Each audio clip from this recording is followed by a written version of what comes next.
Hello and what's up, GSC Pokemon Challenges fam? How you guys doing? We're almost to Christmas, guys, so we've got to do some Christmas themed runs, I think, this month. And what Pokemon is more Christmassy than Stantler, the literal reindeer Pokemon? Now, this week I'm just taking a slight detour away from the Minimum Battles series in order to do this one, just for a little bit of holiday cheer, I guess you could say, but also because this Pokemon got me thinking quite a bit. Stantler is a pretty decent Pokemon overall. It does have the slow growth rate, but all of its stats are at least serviceable, especially the attack, special attack, and special defense are nothing to sneeze at. But on top of that, the thing that I noticed when I was looking at this Pokemon is it's actually going to be able to use nightmare strats, and it's going to be able to use them for a large section of the game. So it kind of makes sense to check this Pokemon out and just see how it actually performs with that nightmare strat on, because I did not use that on Hoot Hoot or Cleffa when we did the full game runs. I'm starting to think that might have been a mistake based on our results in the Minimum Battles series. Add to that this Pokemon has great type coverage. We're going to get Psychic later on. We can get Earthquake. We can get Mud Slap. We, of course, get Stab and all of our normal type moves. I think this Pokemon's going to be pretty darn good. But on 0 DVs, can it get even close to beating the game on Minimum Battles? I honestly don't know. So we're going to test it out.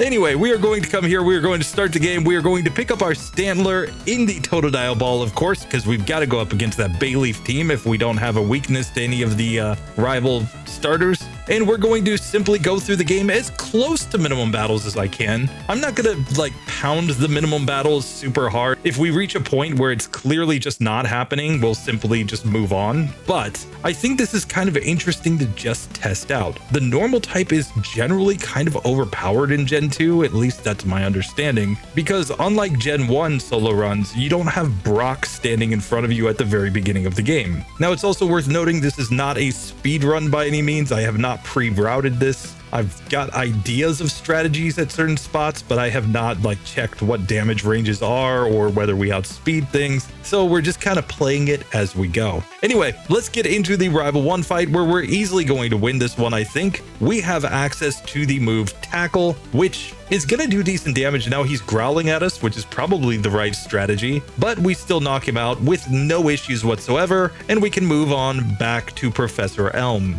Now it is worth noting that the 0 DVs will not properly come in until we level up, so we're actually a little bit stronger than we should be here, but that's perfectly fine. We're going to name our rival Other, because the other reindeer laughed and called Rudolph names, but we're going to have the last laugh. And now the rules are pretty typical for me. We're not going to fight wild Pokemon. We're not going to use vitamins. We will use rare candies if we need them. But otherwise, we're just going to kind of run through the game as usual. Now, we are going to catch some HM Pokemon. We specifically need a Pidgey and a Sentret here from the first route. Basically, we're not going to be using Kenya the Spearow in this one, so we're going to need other Pokemon for HMs.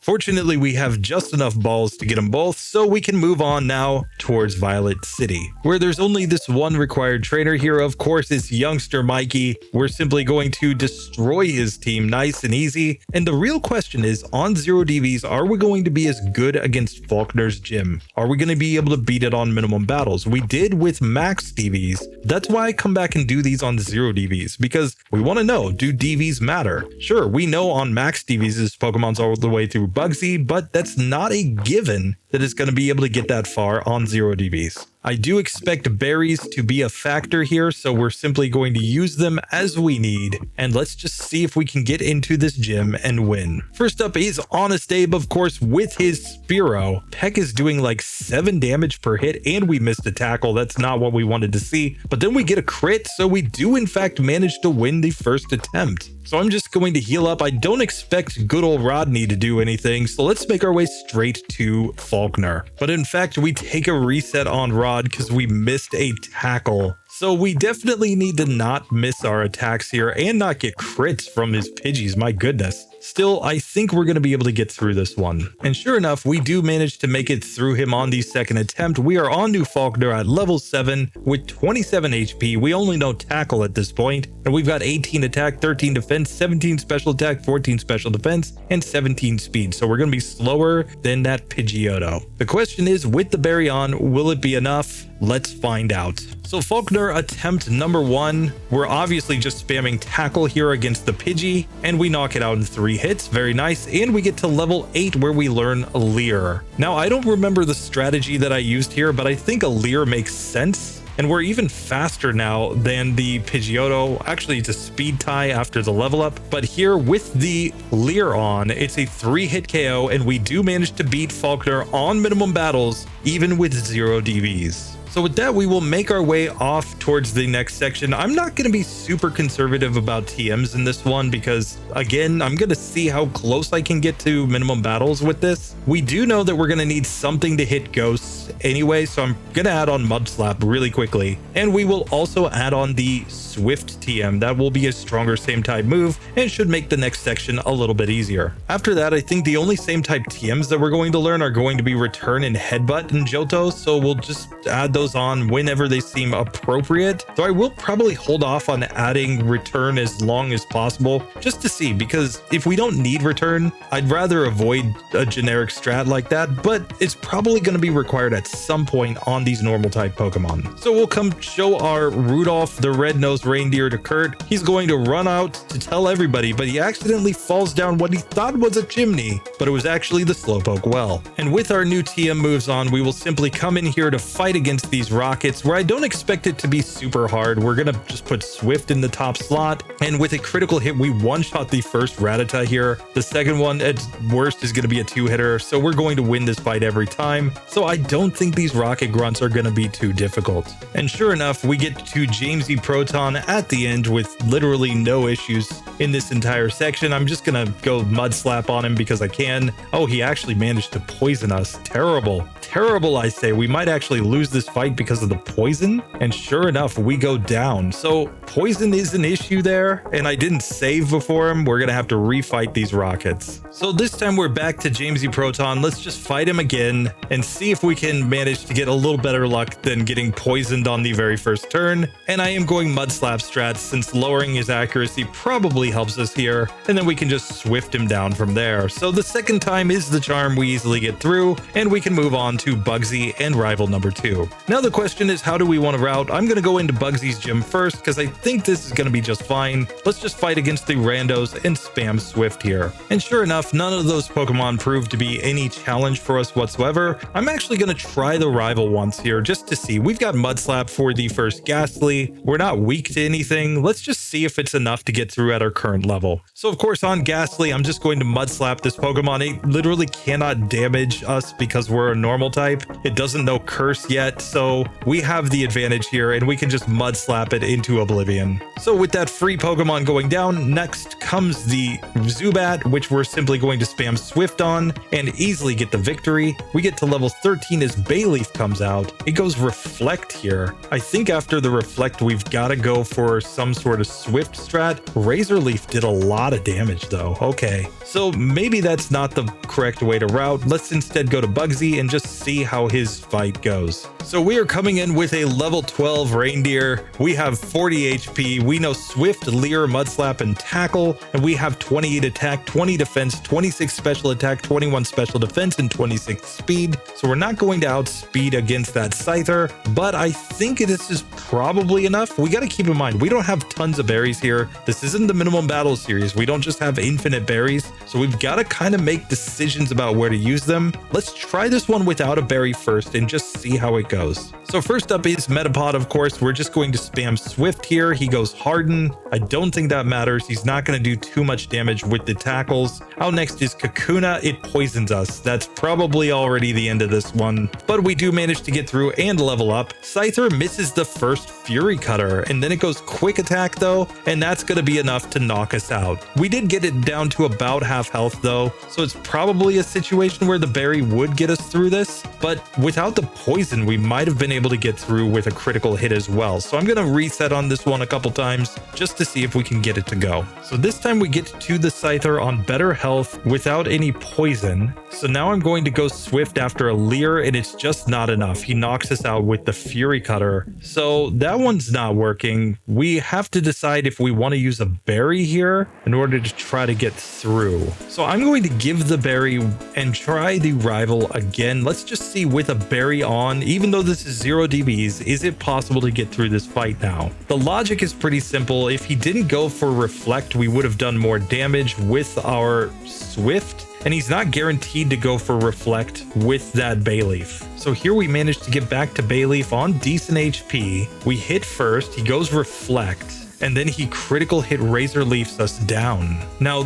Razor Leaf is not a guaranteed crit, so there is a chance that we could survive there. And of course, the other strat that we haven't tried yet is to do some mud slaps on the Bayleaf. Since we are faster, it's actually a legit strat here to try to just lower its accuracy. This time we get poisoned by Bayleaf. We're obviously not going to do any meaningful damage with Mud Slap, but that's not really the point. It's just a question of how much damage we can do and if we can get it to miss. We don't get the luck on that one though, so we're going to have to reset here again. This time he misses a poison powder as we used Leer one time there, and he still gets a critical hit Razor Leaf. I think a non-crit doesn't knock us out though, so it's just got to be about that crit coming in every time that's knocking us out. This time we're to the Bayleaf on full health as we level up. Once again, I Leer it first, and then we did really good damage. He goes reflect, but he gets a non-crit Razor Leaf. We heal up and we win this attempt. So clearly it's just a matter of not getting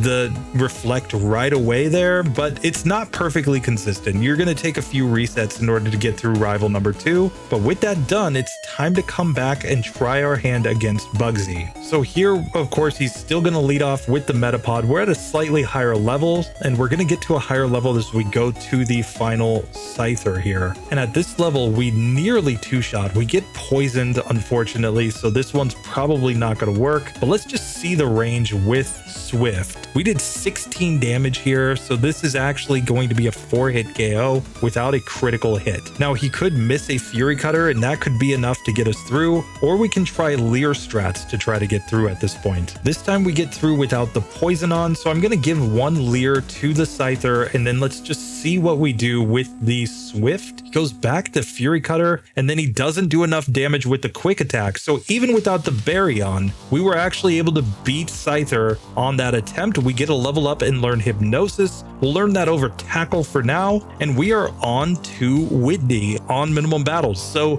0 DVs is certainly not consistent against Rival 2 and Bugsy, but it is possible within reasonable numbers of resets with a Stantler. You are going to be adding on TMs in order to get this to go, but still, we're moving on in the game. So now we definitely want to get access to Headbutt. It's going to be one of our best moves as we go through this Johto section. It's stronger than Return technically at this point, so we wouldn't even want to slap Return on immediately. Headbutt will be better. I'm also going to grab other things just to sell for money because we never know what we might want to get later on. You know, we may need more items when we get to the Elite Four, etc. So it's a pretty good situation to just get some free items while they're available. But what I am going to do is run over here and get Kenya the Spearow right away, and we're going to see if we need Nightmare strats. The other thing that I'm going to make sure to do is get access to the Quick Claw, because Quick Claw strats could be important at this point. We have seen that we're not actually that fast with a Stantler, so there could be situations where this is legit the best held item for us to use, especially because we have Hypnosis. So Hypnosis with Quick Claw strats could be overpowered in the right situations. But now the first thing that I'm going to go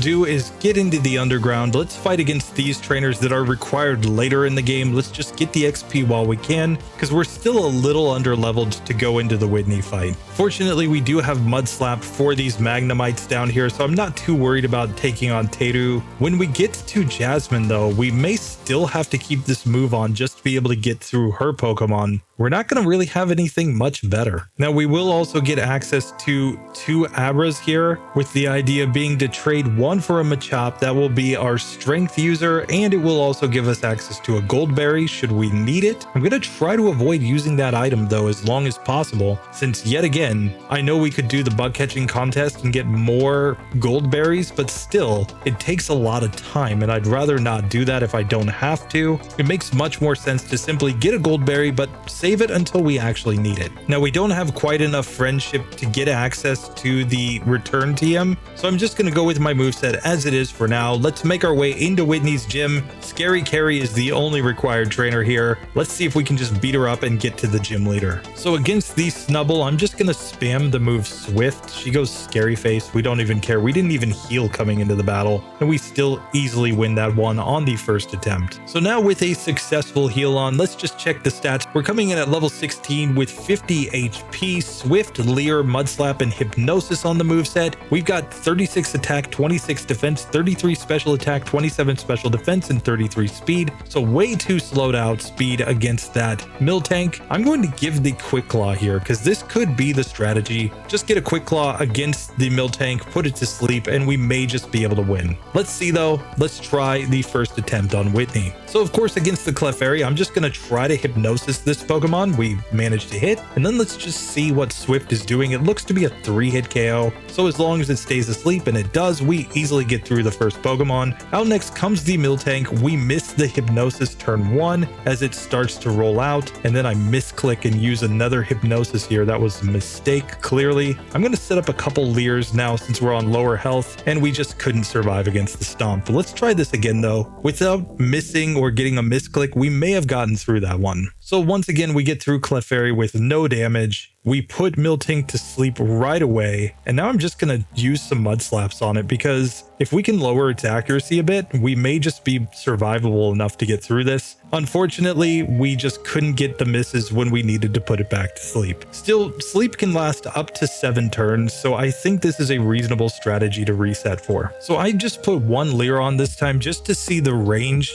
and even with 1 Leer, Swift is only doing 16 damage here, so this is going to be a 5-hit KO after 1 Leer, so we would need a really good range in order to knock it out with a sleep. So the accuracy drops are going to be required in this one. So once again, we do get the Miltank to sleep, and we're just mud slapping away, and it still manages to critical hit us and knock us out. Now the other possibility is to go for multiple Leers here and just see how the ranges stack up after that, because with 2 Leers, this is now a 3-hit KO. So I'm simply going for it, but she still has us in a stomp range when she woke up. She might not have had us there if we hadn't gotten hit by double slap from the first Clefairy though. So I'm gonna try that strategy because that's probably more consistent. And this time, after 12 attempts, we finally keep the Miltank asleep long enough with 2 defense drops that we were able to knock it out on minimum battles. No nightmare strats required. We were actually able to get through that fight. And of course, the plain badge is super important here because it gives a badge boost in normal type moves.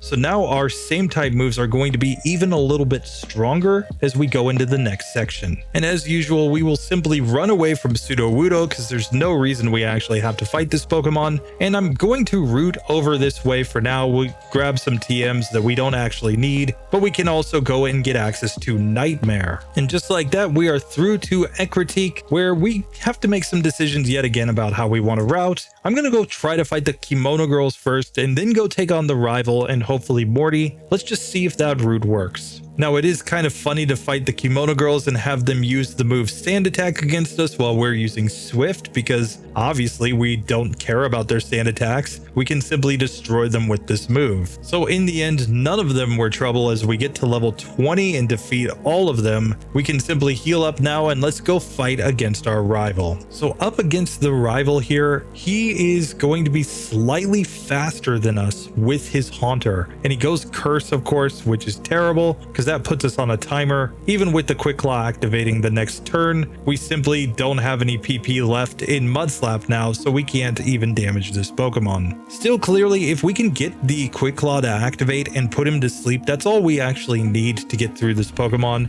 I think we'll be good to go from there, or we can use some Mudslap right away and simply knock it out. Magnemite shouldn't be a big problem thanks to the fact that we have the Mudslaps. We knock it out nice and quick. We can go Swift on the Zoo Zubat. It's going to be a 2-hitter from the looks of things, though we do get confused by Confuse Ray. And now we've got to be worried about this Bayleaf, where it goes Poison Powder that turn, but it's looking to be maybe a 3 or 4 hit KO. Curse unfortunately takes us down. So I definitely think that the Hypnosis strat is the way to go. We're just going to reset until we get a Quick Claw to activate and hit Hypnosis turn 1. It's about a 6% chance. Here we finally managed to hit the Hypnosis turn 1, and now we can go into the Mud Slaps. Unfortunately, it wakes up right away, so we still managed to get through with no real advantage on that fight. So once again, back to Bayleaf, and we just don't have enough HP to get through this one. So clearly the rival. The issue is we have to get a really good sleep in order to have a chance to get through that one. I'm going to skip it for now. Let's go and fight the trainers that are required in the lighthouse. Since we know that we can go that way and we can backtrack, I talked about it in the Minimum Battles series previously, though for the sake of completeness, we will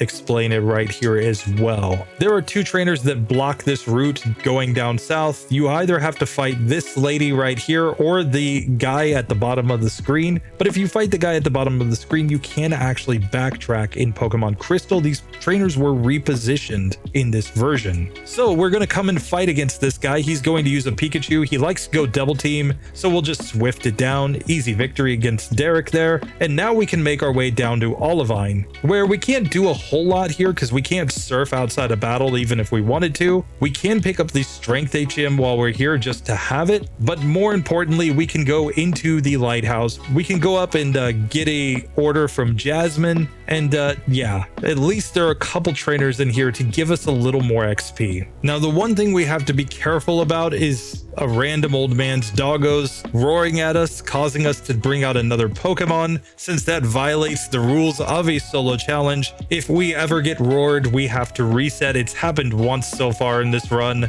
We're gonna have to just be really careful of this guy since he has 2 Growlithe's on his team. Swift does really good damage against these Growlithe's though, so as long as he doesn't use Roar, we can win this one at basically every time. And after that, there's one more trainer with a Marill. We're going to make pretty quick work of it, I think, and just 2 hits to knock out Connie there, and we can make our way now to the top of the lighthouse, where we can go see how Jasmine is doing. So she's gonna tell us to go on down and meet some shady guys down in Cyanwood. We'll deal with that later, but for now, let's just grab the items that are available, including the rare candy as we fall down the tower here. And still on Minimum Battles, but with a little bit of different routing, we can go back to fight against the rival and see if it's possible now to win this fight. So the biggest thing here is that we're now in a speed tie with that Haunter. So now it's just a 50-50 shot that we put it to sleep, and then we just need to get the luck for it to stay asleep long enough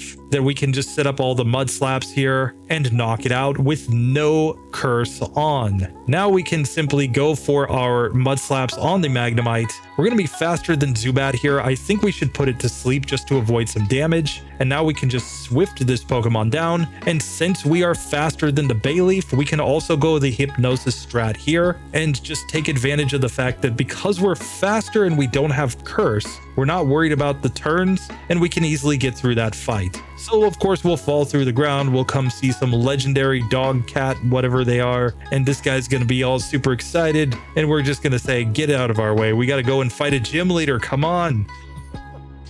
Of course, Morty's gym is the only available place to go on Minimum Battles at this point as far as gaining any XP, so let's get in here and fight against these required trainers. Of course, the first guy here, he's just got a bunch of Ghastlies. I think Mud Slap's strong enough. It's going to be a 2-hit KO on all these Pokemon, but still, sure, he can curse, but I think we're going to be able to get through this. And fortunately, because we leveled up in the fight, we were actually able to survive there, even though he's got a lot of Pokemon, and we leveled up and learned Stomp. I decided to add that move since it does give us a flinch chance. Obviously, we also could learn Headbutt that will allow us to flinch opponents, but for now, I'm just going to stick with the level up move just to see how it goes. Now we can skip the old lady that's second here, so let's get straight to the third trainer. And we are actually faster than this Haunter, so we tried to go Hypnosis here. It didn't work, but now we'll just simply stick with the Mud Slaps in order to knock him out. And I'm going to try to go into the next trainer without healing. Let's just see if this one is possible or not at our current level. We can of course put the first Ghastly to sleep. I'm basically just doing this to avoid curse. And from there, it's a 2-hit KO. The Haunter comes out next, and we are also faster than this Pokemon. Unfortunately, we miss the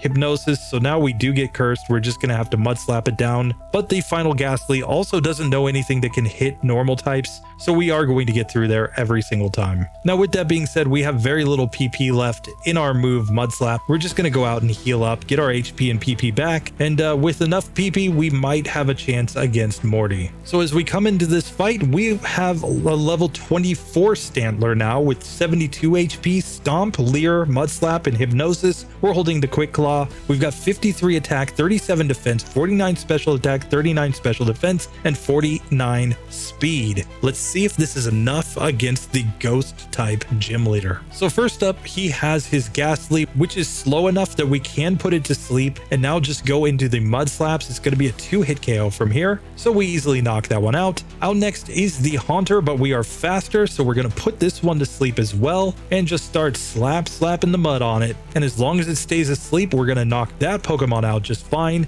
Out next comes the Gengar. It can basically only go Hypnosis or Mean Look on us. It misses Hypnosis, we miss Hypnosis, it misses Hypnosis, and now we put it to sleep. And now it's just time to start Mud Slapping again on this Pokemon. And the biggest issue here is that we're going to run out of PP from the looks of things. So while we do knock that Pokemon out, we do not have enough PP left for this final Haunter. That being said, the Haunter only knows Mimic, Spite, and Nightshade. So in theory, at least, we could get to struggle here. So I'm going to spam Leer, hoping that it goes for Mimic. It does. So with Leer mimicked, of course, that move can't damage us. So none of its moves are damage dealing moves. We can simply now spam our Stomps. And I'm hoping that he goes Spite on us because we kind of just want to use up all of our PP here. Whenever he wakes up, we'll just try to put him back to sleep and then go back into wasting PP, basically until we can get to struggle or he gets to struggle. It's just a question of who runs out of PP first. We are literally competing to find out who has the least amount of PP in this run. Of course, the fact that he knows Spite actually works against him here because he's helping to deplete our PP even faster. And with his defense way down, once we get to struggle here, we should do really good damage. And sure enough, we just one-shot there. So it turns out that Morty is possible on 0 DVs on minimum battles with a Stantler. As long as you go to the Olivine Lighthouse first, you can actually get through that fight, which is kind of stupid, but I'll take it. Like, I think that this is ridiculous, and this, like, I'm not super proud of this, but hey, we found a way through that fight without having to go Nightmare strats still. This is ridiculous, guys. I'm sorry.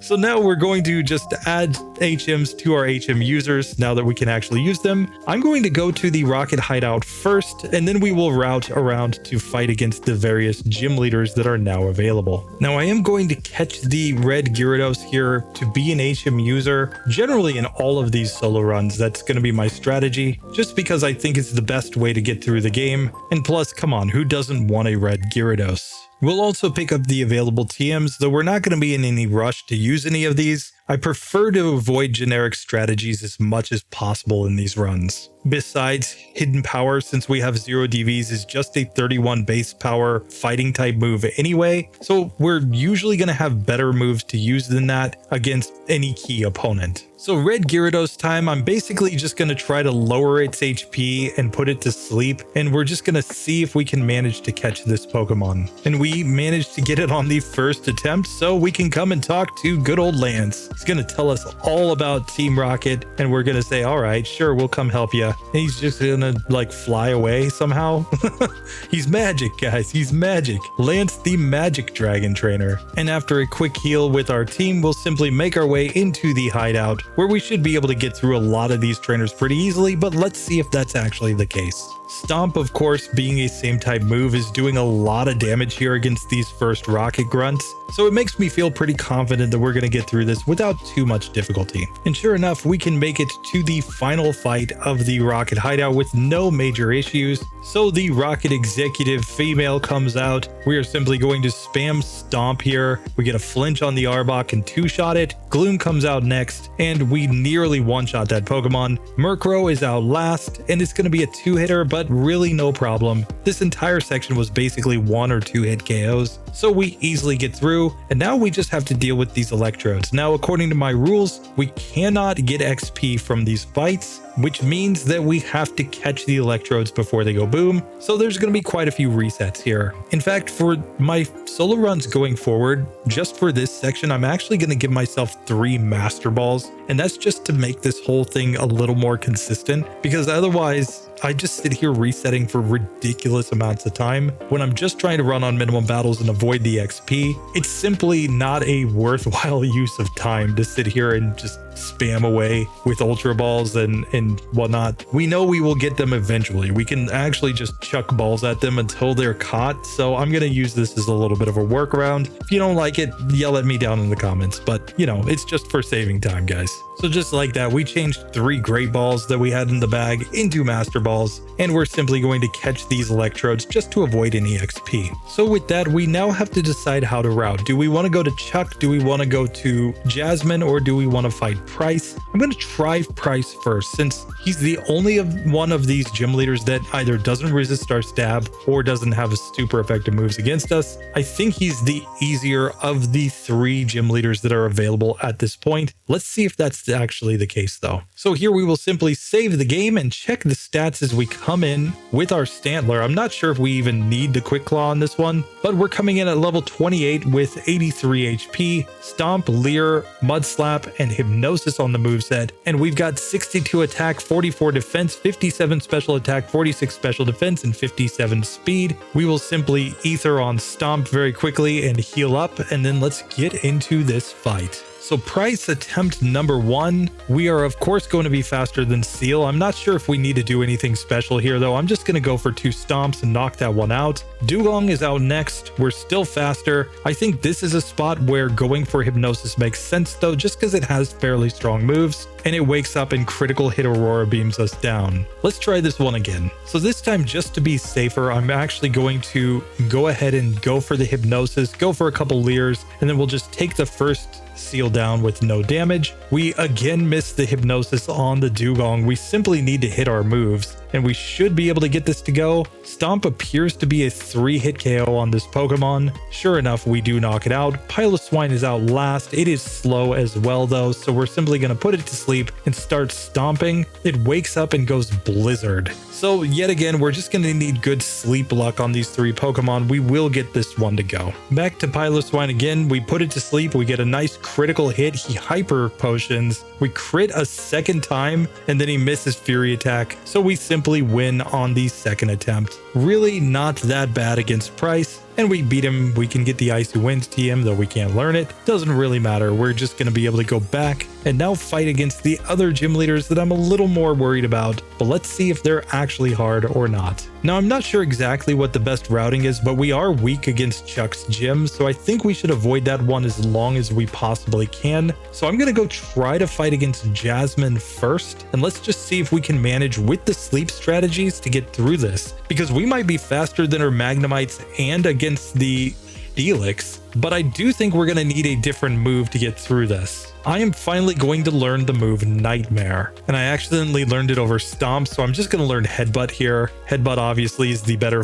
normal type move anyway, but with that we will have a move set that's a little bit better for this gym. Oh, but we do have to go and complete her little transaction down south first. You know, go deal with some Breaking Bad situations before we can actually take on the gym. So of course we'll just give Jasmine what she's been waiting for. She can go ahead and go back to her gym now, and we will go and take her on. So coming into the Jasmine fight, as we tried to headbutt her once, we are at level 29 with 85 HP, Nightmare, Headbutt, Mud Slap, and Hypnosis on the moveset. We're holding the Quick Claw, and we've got 64 attack, 45 defense, 59 special attack, 47 special defense, and 59 speed. Let's see if this is enough to get through. So first up, we've got the Magnemite that has only 36 speed. So really, we were just hoping to put this one to sleep. Unfortunately, it didn't work, and 2 Thunderbolts is enough to knock us out. Let's try this one again though. So here with Magnemite asleep, I'm just going to see what the range is with the Mud Slap. It's going to be a 2-hit KO here. So as long as we can get these Magnemites to actually go to sleep, we should be able to get through them just fine. Of course, if we get paralyzed, that's kind of bad luck.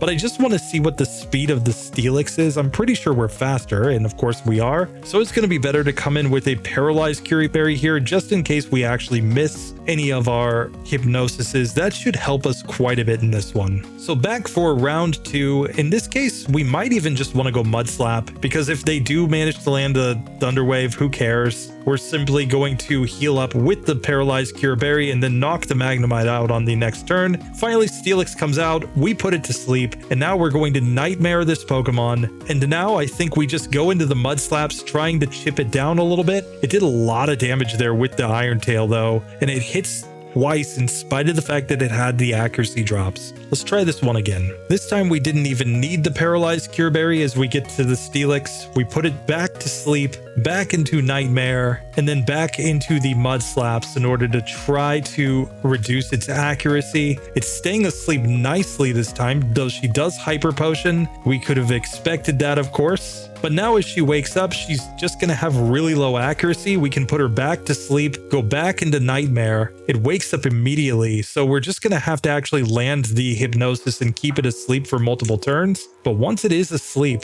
we're doing really good damage, and we just knock it out like that. So took a few attempts there on Jasmine, but really it wasn't that bad. We just had to manage to get the right range. In that case, basically just paralyze Cure Berry and spam the Mud Slaps on the Magnemites, and then it just comes down to Nightmare and Hypnosis luck on that final Steelix. But with that done, we have no choice. The only place where we can go on minimum battles is to Chuck's gym. I'm also going to take this chance to go to the Whirl Islands really quickly because we can get an extra rare candy here. Now, one more thing that I'm going to do just for the sake of simplicity in these full games runs is I'm just giving Flash to my Sentret. It's not required by any means. If I could remember the exact route through here, I wouldn't need this, but I'm going to add it on anyway just so that I have a little more simple of a time picking up items here in the Whirl Islands, because otherwise I will be here for a small eternity. And honestly, I don't think running around in the dark adds that much to the gameplay.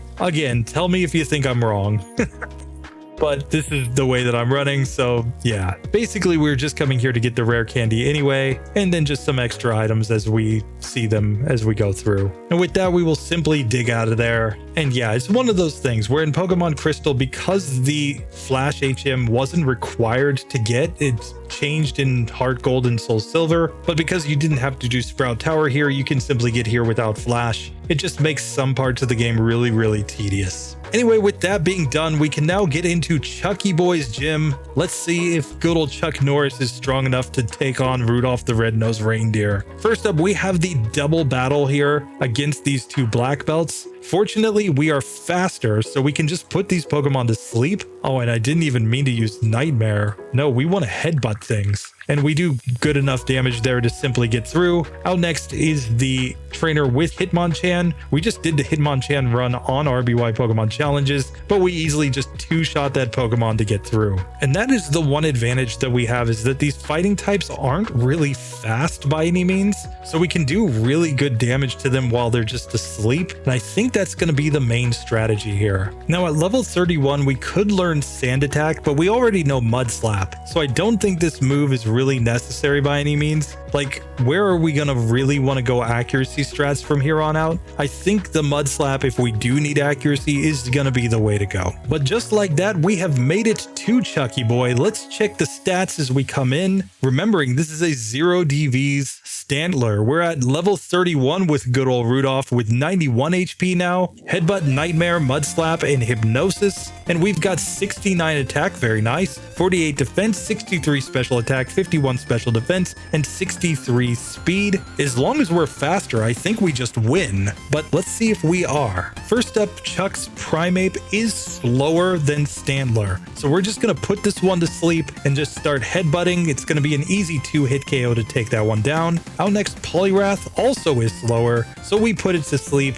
We can give it a Nightmare. Oh, he full heals. Oh, this legend, and then he dynamic punches us down. So we got to remember he has a full heal here, but still we just go for 2 hypnosis in a row then, I think we're fine. Of course, he can simply miss as well. I'm going to give him 1 mud slap there too, just to lower his accuracy on top of that. And here he is pretty bulky, so I'm going to use the nightmare and then headbutt him down. So just like that, second attempt, we take Chuck down. No real issues. We're up to like 40 resets in this. Some of those are due to routing, of course, and we've added 4 TMs, but we're really not doing too bad here in this run on minimum battles with 0 DVs. So now it's time for a long and very tedious section where we have to fight a whole bunch of Team Rocket members. I'm not sure if anything here is going to be particularly difficult. I'll mention it if it is, but otherwise I'm just going to grind through a whole bunch of fights here. And now at this point, we actually did have enough friendship to get access to the return TM. We can see we've got 196 friendship. I'm not sure if it's worth it to add on this move at this point though. I'm simply going to keep it in the bag for now. We'll save it for when we run into any sort of major wall in this challenge. But for now, I'm just going to hold off on that and keep headbutt as my main move. The chance to flinch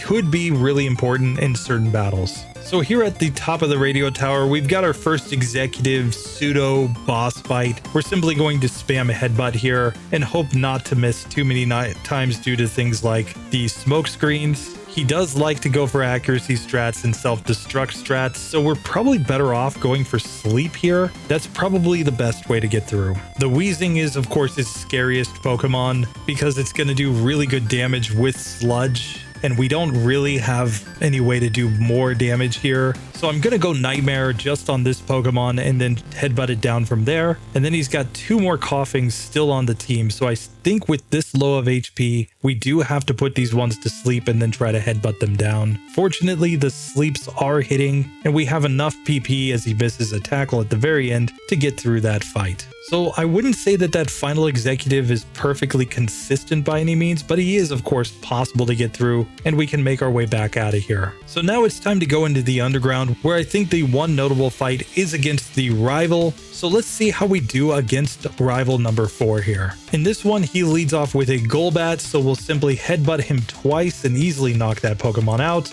Out next comes the Magnemite. I think the only thing to do is to put this one to sleep and then start mud slapping. We just don't want to get paralyzed here. We easily knock that Pokemon out. Out next is the Haunter, and we are faster than this Pokemon. Still, we miss the Hypnosis there, so after that, I think we just have to go Mud Slap and knock it out. Sneasel is out next. I'm simply going to headbutt this Pokemon. It's going to be a 2-hit KO. He goes Feint Attack on us. Finally, Meganium is slower and we get a critical hit. So in spite of the fact that we were cursed, we actually managed to knock him out on the first attempt. That was ridiculous. If we hadn't had curse, we could have, of course, put that Meganium to sleep and then just headbutt it down. But in this case, it was a little bit more luck-based than that. Still, we managed to get it to go. So now we're just going to make our way through the rest of these rockets down here who really shouldn't be too hard with Stab Headbutt. So just like that, we can get the card key to go up to the other side of the radio tower, and really we're doing just fine here. So it's just a question of, is the last executive here going to give us any trouble or not? Let's get up there and find out. So we make it to the final executive at the very top. He's going to lead off, of course, with this Houndour. I'm going to headbutt this Pokemon. It's an easy 1-hit KO.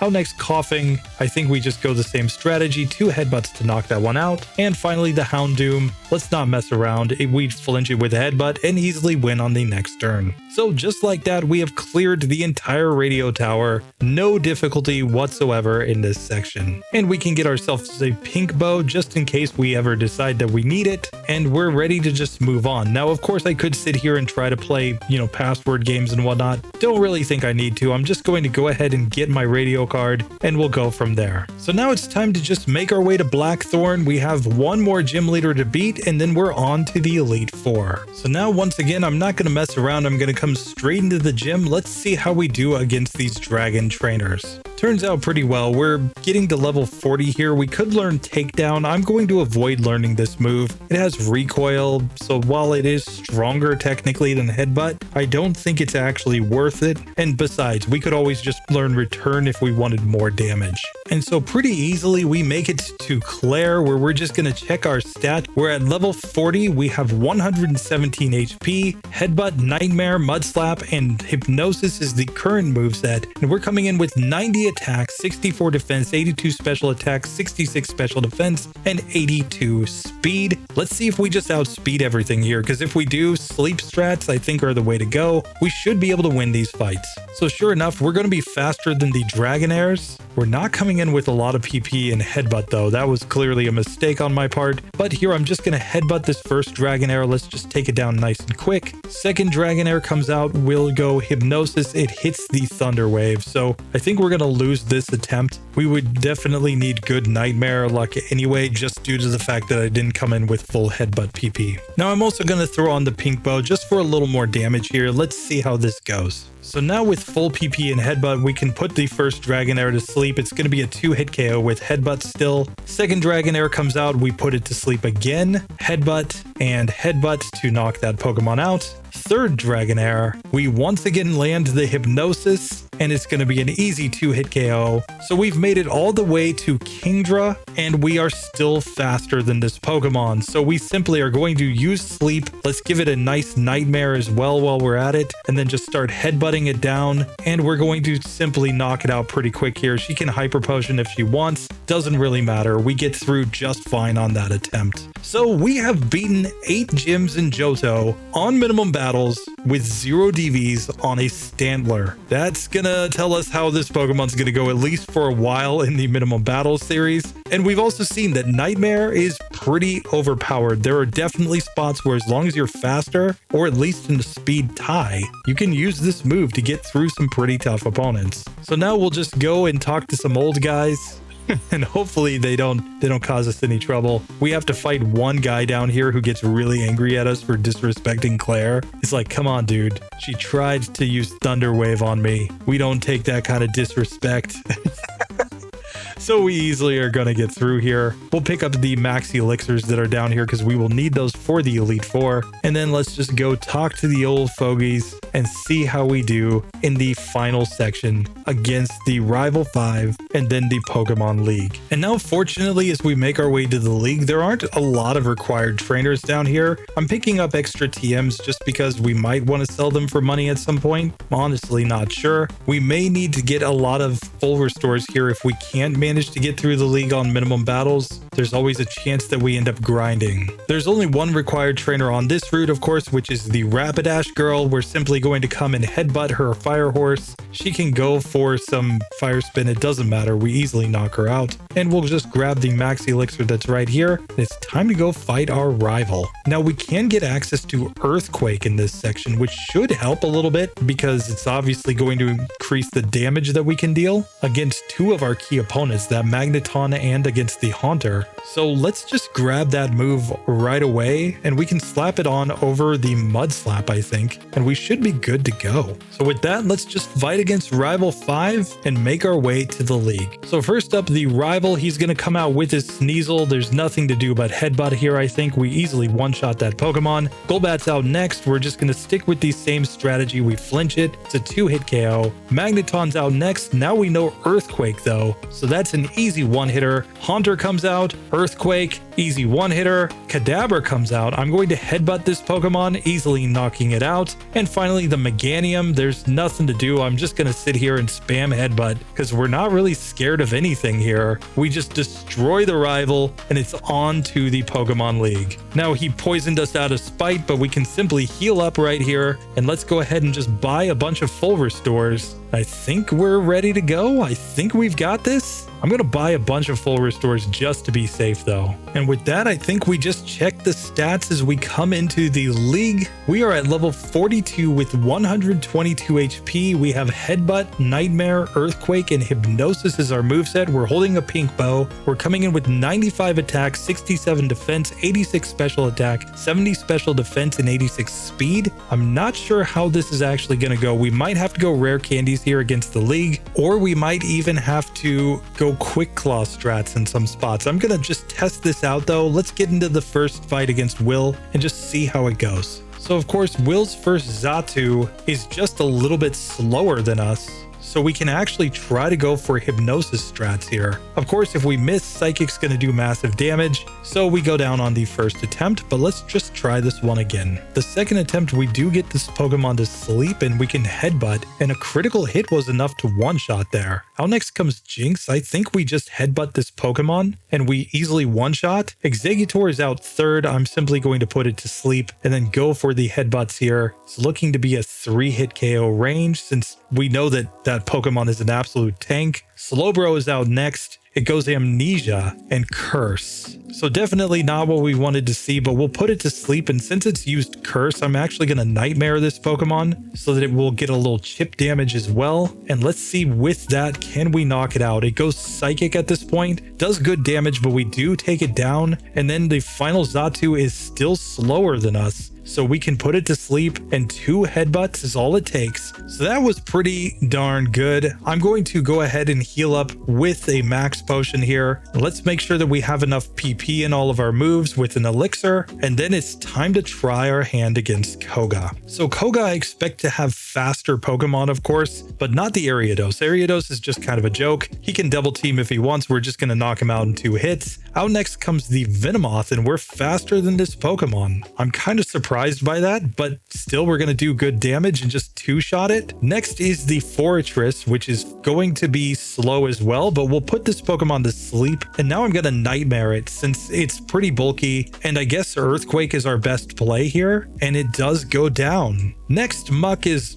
obviously going to be slower than us, and Earthquake is going to be the strongest move. It uses Minimize, but we still knock it out on the next turn. And finally, there is Crobat. Crobat is super fast. Nothing we can do about it, but we do manage to put it to sleep. He full restores. Now he wing attacks. This is a 3-hit KO on this Pokemon, but it didn't matter that he double teamed. We still managed to win on the first attempt against Koga. So with that, we are on to Bruno, who could be tough for this Pokemon. Keep in mind, we are a normal type, so this is technically a type disadvantage, but let's see how it actually goes. So first up, we've got the Hitmontop, which is slower, and we could not manage to put it to sleep, so we're just going to have to waste a turn here as it uses Dig. We get it to sleep after that, though, so now we can Headbutt on this Pokemon, and it's going to be a 2-hitter to knock it out. We get to level 45 as the Hitmonlee comes out. We definitely have to sleep this one. We do not want to take that high jump kick. It's an easy 2-hitter after that, though. Next, we're going to deal with Mach Punch. Nothing we can do there against the Hitmonchan. It's actually better in this generation because of that move, but we do knock it out in 2 hits. Machamp comes out. Machamp is slow. It misses the cross chop,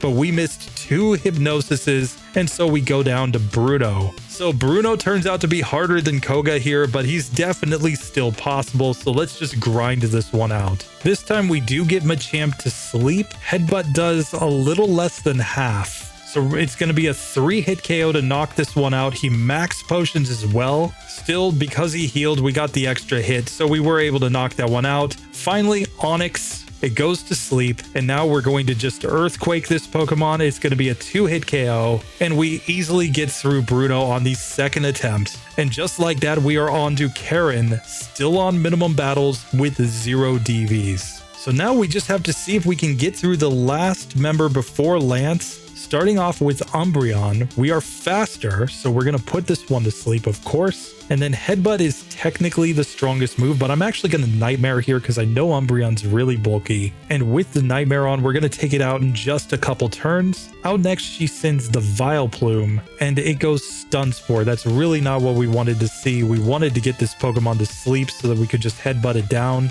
Unfortunately, it just didn't work out for us. Gengar's out next and it curses, and that's basically all she wrote. We would be slower than the Gengar without the paralysis as well. So I think this is a spot where we actually want to reset and put on the Quick Claw, because that's probably our best way through this. And I think we're just trying to avoid things like confusion and paralysis in this one. And if we can manage to avoid those sorts of statuses, we should be able to get through this. This time she misses Stun Spore with Vileplume, so we managed to put it to sleep. It goes Petal Dance when it wakes up, but that's perfectly fine by me. We'll simply knock it out from there. Out next is the Gengar. We need a Quick Claw. Here we don't get it, but Earthquake does knock that Pokemon out. Then against the Murkrow, we do not get the one-hit KO range, and it knocks us out with a Feigned Attack. So clearly not great, but I think this one still is possible at least. So just to test the range here, if we don't get the Quick Claw to activate, we still get knocked out in 2 turns by that Murkrow. Basically, it goes for the Feigned Attack and then quick attacks us down. Now, if we can get through the first 2 Pokemon on full health, that might actually change things here though. The other possibility, of course, is to finally give up on the Headbutt and add on the move Return, since it is our strongest same type move. And at this point, our friendship is high enough that it is legitimately the strongest move available. So I'm just going to go ahead and do that. Let's just add Return here. It makes sense on normal type Pokemon. I just don't want every Pokemon to spam it, but here it is technically our best move in the entire run. So with that over Headbutt now, we should do more damage, which should mean we get better ranges here. But how much better is the question? Starting off against the Umbreon, it looks like it's just going to be short of being a 2-hit KO, so I'll still Nightmare there, but we easily get through. Vileplume, we can put it to sleep and just see the range is going to be a pure 2-hit KO there now. Very nice. So we're 2 Gengar on full health. I'm just going to go Earthquake here to knock this one out. Now against the Murkrow, Return gets the 1-hit KO. Houndoom is out next. Earthquake is the strongest move. It wasn't a speed tie, so it hit us with Flamethrower first, but Earthquake one-shots. So just like that, we get through Karen once we added on Return. And that's kind of cool to see, but now we have to see how we do against Lance. Now, I don't know how fast his Pokemon are. I expect Aerodactyl to be super fast. I don't know if there's any way we'll ever outspeed, but the rest of the team, we might be okay. We're just going to have to see. I'm going to give the Pink Bow first for this fight, just so that we deal more damage. We're also going to slap on a Max Elixir in this one, and I'm going to put a PP up on Return since it is technically our strongest move. Let's just see how we do in this fight. So Lancey Boy, attempt number 1. We are faster than Gyarados. I'm going to put this Pokemon to sleep. Let's just see the range with Return. It is going to be a 2-hit KO to get through that Pokemon. Very nice. We level up to level 47. We are faster than the first Dragonite. Once again, let's see the range. It's slightly less than a 2-hitter, so I'm going to Nightmare him here. He, of course, wakes up. I'm just going to reset there because I just want to see if we get the Nightmare first, then he should be a 2-hit KO from there. So this time on the first Dragonite, we're going to simply give it the Nightmare. Now go Return. Hope it stays asleep. Instead, we crit it, so it goes down. Second Dragonite is the same level, so all the stats should be the same here. We're simply going to go for the same strat, Nightmare into Return. Once again, we crit and knock it out. Now, of course, Aerodactyl is faster. Nothing we can do about that. It goes Rock Slide here. We put it to sleep, and we don't have any good moves. So once again, Nightmare is the play. Then I will use Return. Its defense isn't that great, so we are going to be able to knock it out in 2 turns after that. Sleep. We are just faster than Charizard. We miss the Hypnosis though, and it knocks us out with Flamethrower. Still, I'm feeling pretty confident that we can get this to go at our current level without any rare candies. It is going to require an awful lot of Hypnosis luck, of course, so we're just going to be resetting a lot, but I think we can get it to go. And this is important because I want to save my rare candies for the end when we get to the red fight, because we're going to need those levels given that we're in the slow level up group. But the fact that a slow level up Pokemon is in this situation where it's actually going to be able to get through Lance is pretty nuts. Still, if we get paralyzed, it's basically an automatic reset because we're just going to take too much damage after that. So it takes an awful lot of attempts, 20 to get back to the Charizard. And of course, we just miss the Hypnosis and lose. Now, one thing that I've found is that on the first 2 Dragonites, it is a range with return to 2-shot. So it could be a 2-hitter or a 3-hitter depending on luck. Still, once we can manage to get to the Aerodactyl, we've got a pretty good setup here. We're still going to need to take a couple turns, so return is the best play, of course, but we wanted to stay asleep. Unfortunately, it didn't, and we get knocked out when it was just on a sliver of health. But basically, at this point, we simply return twice on the first Gyarados, because it's always just going Rain Dance anyway, and then trying to get that Hypnosis on the first 2 Dragonites. On attempt number 32, we get back to the Charizard again. This time it does go to sleep. Let's see the range with return. It's going to be a 2-hitter to knock that one out. We get to level 48 as the final Dragonite comes out. We miss the Hypnosis and Outrage ends us. Again, we were faster, so if we just could have landed Hypnosis, we would have had a chance there. This time Aerodactyl just gives us a wing attack, so we have more HP at this point, assuming that we can manage to knock it out, which we do. So I don't know, we might be survivable enough here, I'm really not sure. Still, we get Charizard to sleep, so we can use return, and we're gonna get the 2-hit range here. And finally, the last Dragonite, Hypnosis hits. Let's see the range with Nightmare. He full restores. It looks to be just short of a 2-hit KO, but he misses the Hyper Beam. So 43 attempts. We finally managed to beat Lance on minimum battles with a 0 DVs Stantler. Are you kidding me? The legendary Christmas Pokemon, Rudolph. Oh, you legend. So at least we know Johto is possible. I mean, if we can do this on 0 DVs, max DVs clearly is possible. So now it raises the question, how are we going to do in Kanto? I'm going to come back and do that next. But for now, that was ridiculous. That was absolutely ridiculous. Oh man, Stantler, you legend. 2 hours. About 28 minutes to get through that. We ended up with 98 resets. I had a lot of resets where I was just trying to figure out the strategy, guys. So in the beginning, it was taking me like 20 resets to get back to the Charizard. But as I kept going, I was getting there more like every 5 to 6 attempts. Basically, just because I figured out the ranges, the Pink Bow is the way to go. Gives you the chance to get the 2-hit KO on those first 2 Dragonites. Gives you a decent enough range with the Nightmares on that Aerodactyl. It's just not quite a 2-hit range on that final Dragonite. Didn't know he had a full restore in the bag, but hey, we got it. So yeah, let's come back and do Kanto. That is incredible. I'm really excited to see how we do in this final victory lap, especially because it's our chance to just see how overpowered this moveset actually is. Now, of course, first we've got to pick up a bunch of rare candies so that we can at least gain the levels when we get to the next section. We have most of them here in Johto already, but we'll pick up just a couple more. Now, as I go through and pick up some items, I'm also just taking this as a little opportunity to scout out where some of the things that I haven't gotten already are. But ultimately, we don't need to take any sort of battles here or anything. We can simply make our way back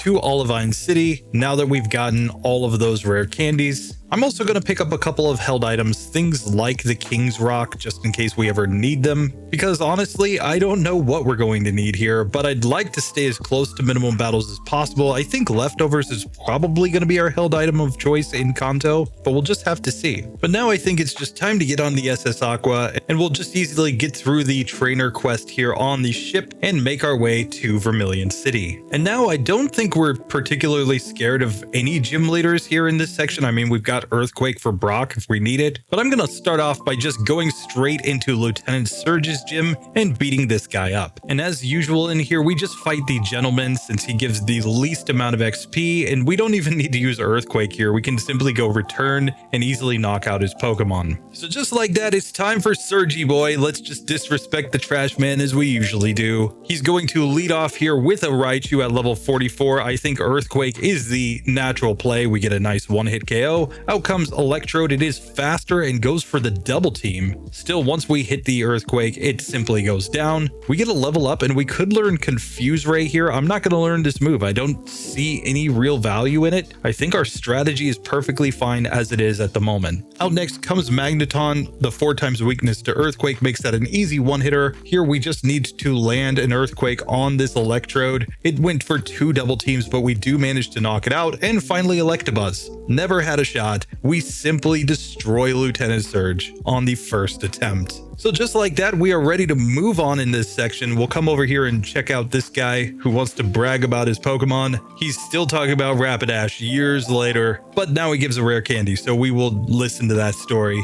just to get the free item. And now we can make our way up to Saffron City, where I think there's nothing better to do than just go and fight against Sabrina. We're still going to come see Mr. Psychic, though. He does have the Psychic TM. I'm not sure if it's ever going to be useful for us, but we may as well have it just in case. I'm going to do the same with the move Dream Eater. I think Dream Eater synergizes with our set a little bit more, but of course it's dependent on Hypnosis luck. So there's a pretty good argument for going for Psychic if we ever decide to go that route. Still, I think that one way or the other, we will manage to get through this. Anyway, let's try Sabrina and see if we can just manage to beat her. So she leads off with Espeon, of course. I think the natural play is just to go return here. We get the nice one-hit KO. Mr. Mime, we are faster and just completely destroy it. Finally, Alakazam is faster than us and it goes Reflect. Actually, good strategy from her as she goes Psychic after that, but 2 returns is enough to knock that Pokemon out and get us to level 50. So Sabrina was no match. So we can simply teleport our way back on out of here. And now I think the best play is just to go and fight Erica.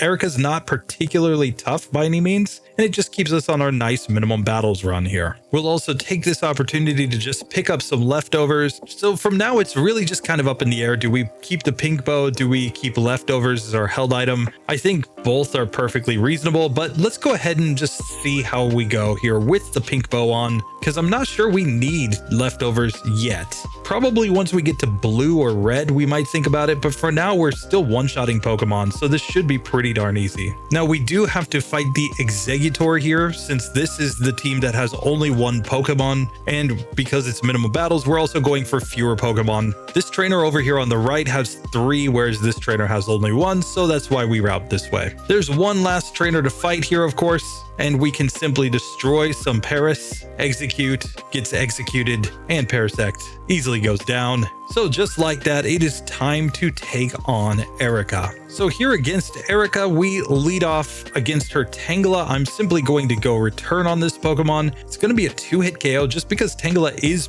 pretty bulky, but we do knock it out in 2 hits. Out next is Jumpluff, and we can destroy it in a single hit as we get to level 51. Victory Bell comes out, and it does just barely survive to be able to hit us with a Razor Leaf, but we knock it out on the next turn. And Blossom comes out, still a little bit bulky. It goes for Sunny Day. It never had a chance. And just like that, we've gotten another gym badge in Kanto. Never really a challenge at all. So now we have to decide how to route from here. I think the best thing to do is go and fight against Misty. We'll just go and get to that section. But before we do, I think it's best if we go to the power plant and just start that quest so that we can come back and give them the item when we're ready. So there is only one required trainer going this route. We have to fight this guy right here who has a Machamp, which in theory could be hard for us, but we simply one-shot it. And Jimmy Boy here never had any real shot of posing a risk to us. And now, of course, again, I am using Flash on my Sentret, basically representing the fact that I could have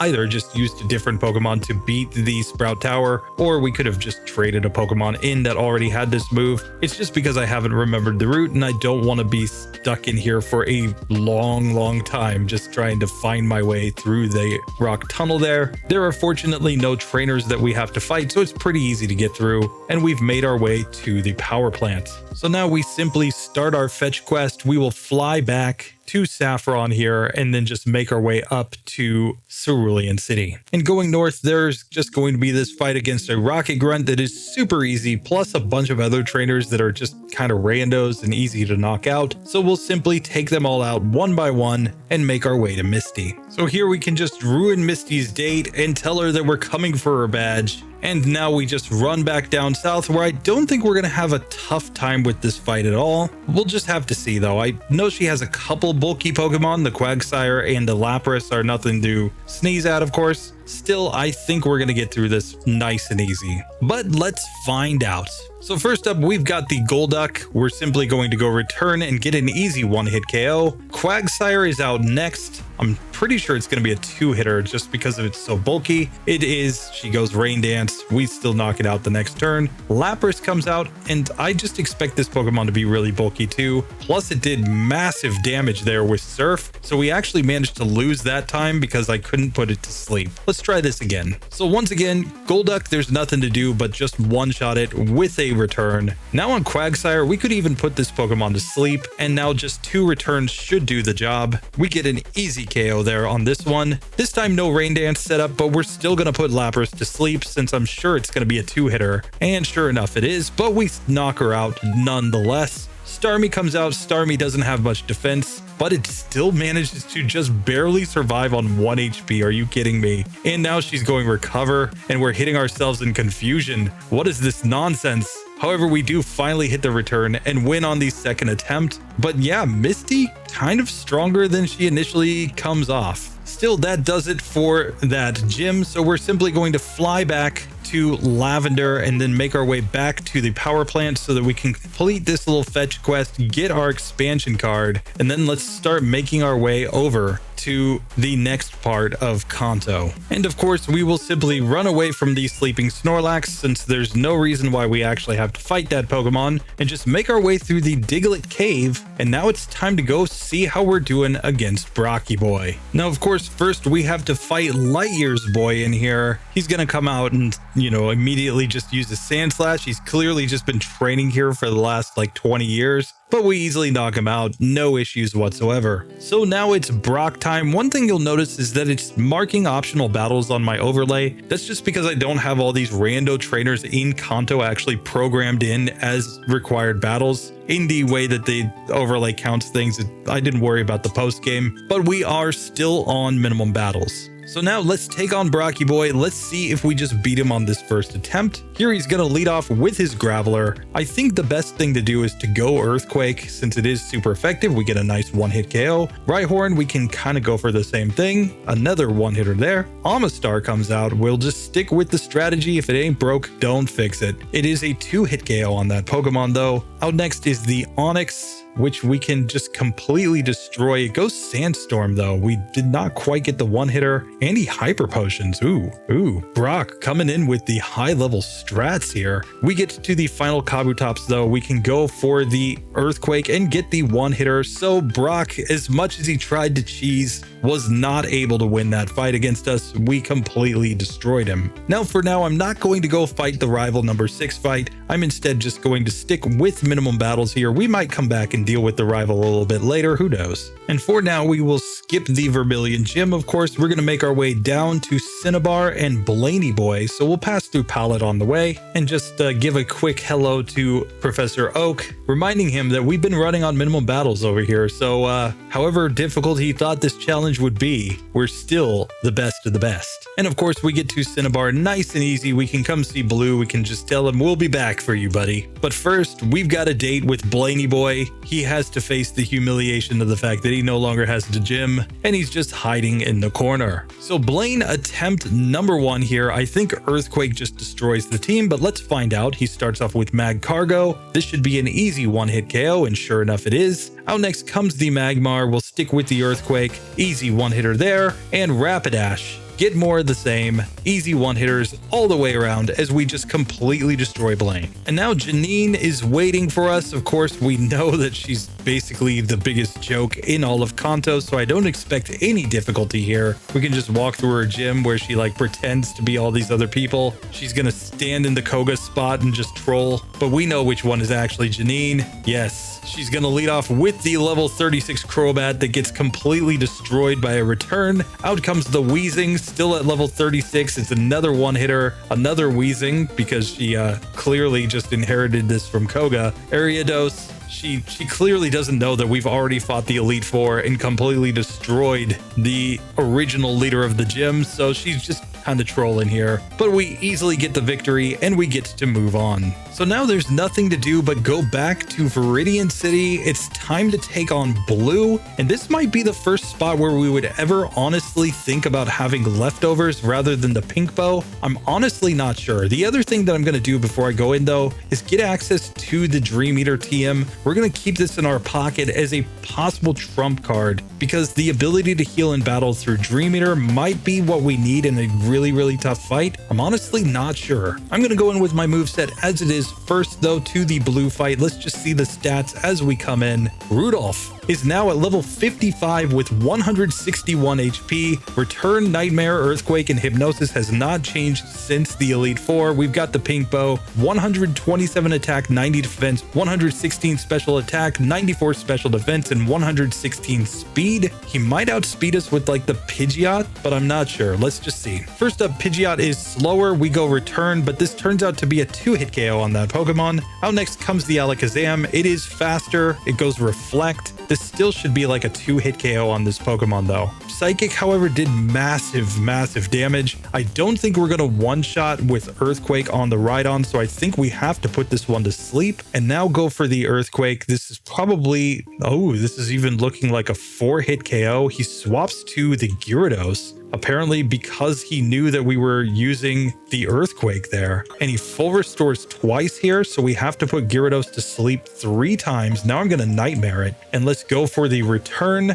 but he wakes up and Hyper Beams us down. So here I'm honestly thinking that the best play is to add on the leftovers rather than the pink bow, because I think the heal in battle is going to be more important, and if we start putting Pokemon to sleep, we can just cheese turns to even heal up more. Let's try this. So first up, we've got the Pidgeot, and I think our best play here is to put this Pokemon to sleep. If he decides to use healing items here, that's perfectly fine. I don't think he uses them on Pidgeot, but we can at least heal up some HP with the leftovers here. Now against the Alakazam, since we already kind of know that it's going to go Reflect, I'm going to Nightmare this Pokemon and now go into the Return. And as long as it doesn't wake up, we take it down with no damage taken. Now we've got the Rhydon in front of us. I am going to Nightmare this Pokemon as well, since we know it's going to take quite a few turns with the Earthquake to knock out. Here he withdraws, he puts out the Gyarados, just kind of like we expected. And since we know he's going full restores here, we're just going to take the opportunity to put this Pokemon to sleep if we can. He misses a Hydro Pump, fortunately. So now we can put it to sleep, Nightmare it. We know that we're not going to one-shot with the Return, so we'll just keep it asleep and take it down that way instead. Rhydon comes back out. We can simply Earthquake this Pokemon. Now he sends out the Exeggutor. Hypnosis into Return, I think, is the best play here. It's looking to be a 2-hit KO with the Return. We easily knock it out. Finally, the Arcanine. Let's not even mess around. Let's just go for the Earthquake. It's going to be a 2-hit KO as he flamethrowers us, but we easily survive and just knock him out. So Blue, once we had the leftovers on, wasn't really an issue. We were able to get through all 8 gyms. On minimum battles, still haven't used any rare candies. This is still 0 DVs. We haven't used any vitamins. We're playing just the most ridiculous way possible. So now we're going to go show Professor Oak just how completely overpowered we have been through both Johto and Kanto. There's one more challenge. It's Red. He's stronger than I was in the original Pokemon Red and Blue game where we could fight that optional Professor Oak battle. No, Red is the one. So we're going to have to go and take him on. Now, I think that going into this battle, we at least have to investigate all available possibilities. So we are simply going to take this opportunity by resetting the game time to get access to Curse. I'm not sure we want to use this move. In fact, I'm going to avoid it as much as possible. But the reason we're going to get it at least just as a test is because of the fact that it might be the only way for us to get through the final Red fight on minimum battles. I honestly don't know. If I only have to use it here in one fight, though, I feel pretty good about that. Still, let's avoid it as much as possible as we make our way to Red. I would much rather reset for some Hypnosises than just to use this generic strat, but I'm not going to count it it out if it turns out to be necessary. And of course, with 10 rare candies in the bag, we could get all the way to level 66 in this one without fighting any optional battles. I'm going to go in at my current level just to see what things look like, but we probably have to use the rare candies here. Let's just see. So first up, we have the Pikachu. Obviously, Pikachu is going to be faster than us. There's not much we can do about that. It charms turn 1 and then goes for Thunder. And he only full restores on this Pokemon, if I recall correctly. And obviously, we're at such a low level that he simply does too much damage. We're not getting a good enough range on the Pokemon. We did manage to knock it out though. Then we also have to deal, however, with the fact that Espeon is faster and Psychic will simply destroy us. So here, I think the only strategy is to slap on the rare candies first. Let's just use them all up here. Honestly, I think we just need the levels in order to get this one to have any real possibility. And it's the whole reason we've saved them up to this point anyway. And now let's just see how we do in this situation against Red. So obviously the Pikachu can do a lot of things here. Most likely it goes for Charm. That's the one we really don't want, but we're still going to Hypnosis this Pokemon now. And then let's give it a nice Earthquake. And that does in fact get the one-hit KO. We're still too slow to outspeed the Espeon here, so we're gonna have to put this Pokemon to sleep to have any shot. We simply couldn't sleep it there, so we lose. So here we may as well not even really mess around. Let's just go for the Earthquake on Pikachu. He's gonna full restore there. We can get him to use up both of his full restores on the Pikachu, and then he'll Thunder. And I think that Thunder probably does too much damage, and we're going to get wrecked here by this Espeon Psychic. Sure enough, it is enough. So even if we get charmed, we should simply go for the sleep on the Pikachu. And since we know he's going to full restore after we hit the Earthquake, we may as well just use Hypnosis after that in order to try to put this Pokemon to sleep. Of course, if we just miss all the Hypnosises, we also lose. Here we get a nice range on the Pikachu and easily knock it out. Back to Espeon, where we're going to put this Pokemon to sleep. I'm now going to go into the return spam here. It's going to be 2 hits to knock this one out. Out next comes the Snorlax. We absolutely need to sleep this Pokemon. We miss, and we simply get taken down by the Body Slam. So we're back to the Snorlax again. This time we got charmed, so there's not much we can do about that, but we do put Snorlax to sleep, and now we can even give it a Nightmare. It wakes up though and Body Slams us down. So now I'm thinking that maybe rather than having Earthquake, keep in mind Earthquake's not going to work against the Charizard, so it's not a move that we really need that far into this one. We might be better off learning a new move. And here, the first move that I'm going to try to learn is Dream Eater. Number one, because if we get charmed, we don't really care with this move. We'll be able to still have our special stat intact. But number two, it's going to allow us to heal off opponents that are asleep. And since we're going to be going for lots of sleep anyway, and a lot of this run is going to be about sleep luck, we may as well take the opportunity to heal a little bit in battle from our opponents. So now against the Pikachu, the strategy is to try to put it to sleep. It actually goes Thunder turn 1 and gets the paralysis. That seems to be one situation where he will use Thunder first if he knows he'll paralyze. But here we can try to put the Pokemon to sleep. We can go return just to deal some damage. He's not low enough on health that he'll go for the full restore there. Unfortunately, he is guaranteed to full restore when we use Hypnosis. So this time we get a miss from the first charm. We're simply going to try to put him to sleep 2 more times here. Unfortunately, we miss, but we do get him to sleep eventually. Now let's see what Dream Eater does against the Pikachu. It did about half. So we're going to be able to heal our HP all the way back up from that first Pokemon. Out next is the Espeon. It goes Reflect now. So I'm going to Nightmare this Pokemon and then go into the returns with the Nightmare on. It looks like it's going to take 2 turns to knock it out, but we managed to get to Snorlax on full health. Now we put Snorlax to sleep, which is perfect. And I'm going to go return on this Pokemon just to see how much damage we do. It appears to be a 3-hit KO with return. He goes Snore, which does damage, of course, but we still knock that Pokemon out. Venusaur is out next. We're going for the Hypnosis as it takes in Sunlight. We miss both Hypnosises, and then Solar Beam one-shots us. If we had managed to put it to sleep though, we could have healed up with the Dream Eater. It would have been super effective. So clearly this is just a matter of sleep luck. Venusaur is out again. We land the Hypnosis this time, and we can go for Dream Eater, which does a little less than half. It wakes up and starts setting up the Solar Beam, but we put it back to sleep. I'm gonna Nightmare it,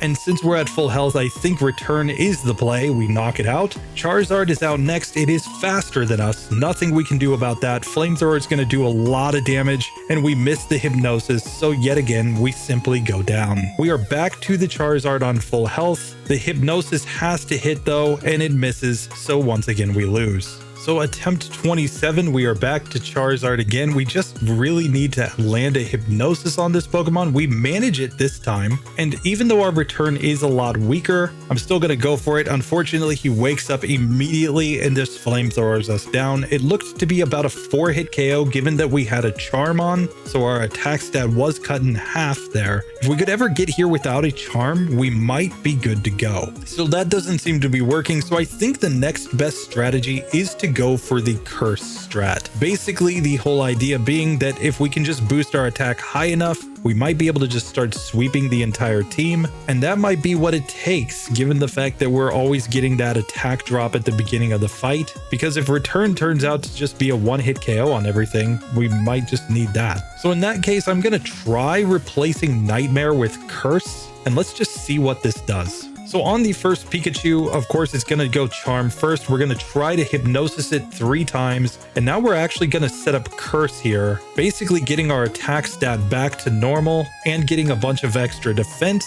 Now let's see if we just return on this Pokemon. Sure, it's going to do a lot of damage to us with the Thunder, but if we can manage to survive a Psychic here, we just could not. So we probably need to put that Pikachu back to sleep at that point if we're going to get through. So this time we get a nice Thunder Mist there. Now I'm going to go for some Dream Eaters on this Pokemon in order to heal up some HP. And sure enough, we get back to full health going into the Espeon. So now it goes Reflect, but we have a lot of curses set up, so we should be doing more damage. And it's nearly a 1-hit KO here with Return. Out next comes the Snorlax. He goes Amnesia. He is faster than us. I'm just going to finish my setup with the Curse if I can. Let's see if it's possible to do anything else. He critical hits us to knock us out, but I think we might have been able to get through that. So it's taken a lot of attempts, mostly just resetting on the Pikachu due to charms and paralysis. But we finally have managed to get through to the Venusaur, where we've set up 2 curses at this point, but we've gotten no charms. So we have pretty good HP still. Of course, Solar Beam, when it hits, is going to do massive damage, but we do manage to put this Pokemon to sleep. I think we have to Dream Eater here to get HP back. First and foremost, this is looking to be a 3-hit KO with this move. And the Venusaur wakes up, of course, and it's going to Solar Beam us all the way down to 5 HP. We're basically just losing at this point because there's nothing we can do. We can't heal up enough HP before that Flamethrower. So a couple attempts later, we get back to the Venusaur on the same situation. It goes Sunny Day this time. So yet again, we're going to have to Dream Eater this Pokemon 3 times in order to knock it out. Sunny Day, of course, just lets it use the Solar Beam without charging, so we get knocked out there. Back to Venusaur, we do manage to put it to sleep this time, even though we were on less than full health. We're going straight into the Dream Eaters. And now at full health, we're going to go Return. It goes Synthesis here, but we're able to knock it out from there. Charizard, once again, it Flamethrowers. We survive and miss the Hypnosis. So back to Charizard again on attempt number 66, just short of full health. And yet again, this Pokemon clearly has a Mint Berry on because it cannot be put to sleep, no matter how many times I try. I think once we actually get it to sleep and get to see the ranges here, we might actually be able to knock that Pokemon out. We just haven't been able to get that luck even once so far in all of these attempts. So after a lot of attempts, I decided to try one with the Quick Claw here just to see if maybe we can get it to activate. Of course, we just get a critical hit Flamethrower that knocks us out though. So on our 216th reset here, we finally get this one to actually go to sleep. I actually think we have to Dream Eater here though to get some health back because we're on such low health here. Now that we get on some decent health though, I am going to knock this one out. We're going to get to the final Blastoise. We are slower because we've set up Curse, unfortunately. So the question is, can it knock us out with any of its moves? It goes for Surf, which is going to do a lot of damage, but we put it to sleep. Now I'm going Return, and this looks to be a 3-hit KO from this range. It stays asleep though. So finally, after 216 resets, we managed to beat Red on minimum battles. That was stupid. That was ridiculous. I should not have done that. But there were lots of things that I tried out there. In the end, the best strategy that I could find was to have leftovers on, Hypnosis on the first Pikachu. And the whole idea there is that you've got to land 3 Hypnosises in a row. It doesn't matter if it charms you or not. If it doesn't charm you, that's great. But if it does, you simply put it to sleep 3 times in a row, set up 2 curses there, and then you try to heal up with the Dream Eaters. Not a perfectly consistent strategy at all, but it does get you through with decent enough health most of the time. Then you can try to put the Espeon to sleep. You're hoping it uses Reflect. It's like kind of up in the air whether it will use Reflect or use Psychic, but then you can knock it out pretty quickly once you've got those 2 curses on. The reason I use only 2 curses in that fight is because it keeps my speed just faster than the Snorlax. And it also increases our defense so that the Snorlax does less damage to us. We can put it to sleep and then just kind of cheese it down. The Venusaur is pretty much always going for Solar Beam or Sunny Day. So it gives you a turn to put it to sleep and then heal up on that Pokemon with the Dream Eaters. After that, it's a matter of getting that Charizard to sleep. You have to survive the first Flamethrower, sleep it, as you saw, heal up a bit of HP, and then get a range to knock it out. And then you've still got to have enough HP to survive at least 1 hit from that Blastoise, put it to sleep, and then it's a 3-hit range there when you are running on your normal attack stat. If we had managed to get one of the runs to go where Pikachu missed Charm, which is a 25% chance, or to miss a Thunder on turn 1, which is a 30% chance, in those cases you could actually get a better range there on both of those last 2 Pokemon, because you would have had effectively +2 attack rather than just your normal attack stat. But man, oh man, oh man, the thing that is incredible about Stantler, it gets all the way to red on minimum battles, and at that point it just stalls out. I'm going to be very interested to see if it's actually reasonable on max DVs though. Keep in mind, at level 50, max DVs would be plus 15 points in every stat. So at level 66, where we're